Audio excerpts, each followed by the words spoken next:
上海菜以濃油赤醬見稱，味道豪邁奔放；揚州菜則以刀工細膩，口味清新馳名。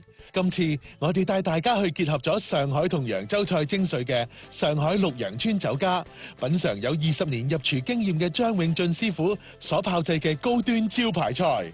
張師傅盡得國家御廚彭高發師傅嘅真傳，絕對技驚四座。香港高端飲食殿堂，大家好，我係妹頭盧仲欣。每個星期咧，我都好期待咧，就係呢一日嘅，因為咧，自從識咗阿食神 Nelson 之後咧，佢每個星期咧都會帶我去周圍揾嘢食嘅。今日咧仲有好多我哋嘅上海嘅名菜綠楊村嚇，咁我哋好高興請到阿張師傅。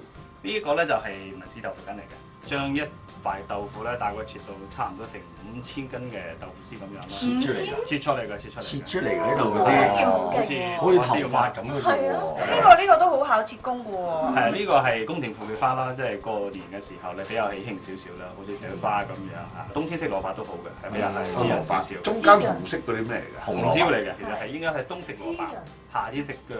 係應該係倒轉過嚟咁樣先至係比較好啲嘅。呢個係塔錯啦，係上海嘅菜嚟嘅，亦都係其實講一年四季都有，但係冬天比較靚啲。因為冬天嘅菜咧經過霜打之後，啲菜咧其實佢嘅纖維咧煮嘅時候咧係比較容易斷啲嘅。個菜好清啊，同埋呢個菜喺上海先至有㗎，以我所知。其實佢運嚟嗰陣時，佢都有少少技術嘅，要吹乾佢，即係等佢冇水分，唔會噏住啊嘛。係冇水分咧，佢就會見到生長咯。呢個乾小大明蝦係我哋嘅招牌菜嚟嘅，蝦係越南嘅虎蝦嚟嘅。越南虎蝦9至10頭嗰啲啦。好大隻。係啊，我中意食呢個。呢個就係蜜汁火腿啦，咁就一個夾餅啦，一塊火腿，咁啊另外咧就跟一塊嗰啲薄脆，即係嗰個口感係好豐富嘅。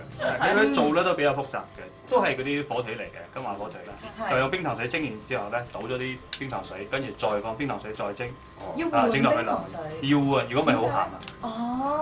一食落去咧，佢有個卜卜脆喺度嘅，同埋又甜甜地，所以呢幾樣嘢加埋嗰個效果出嚟係完全出乎意料。咁呢個就濃味少少啦，千丁糯米肉，其實咧佢就係一個東坡肉嘅一個叫做現代版。就外面有個糯米，即係吸咗佢嘅油嚟，即係有東坡肉嘅感覺，但係冇東坡肉嘅肥膩啦。係啦。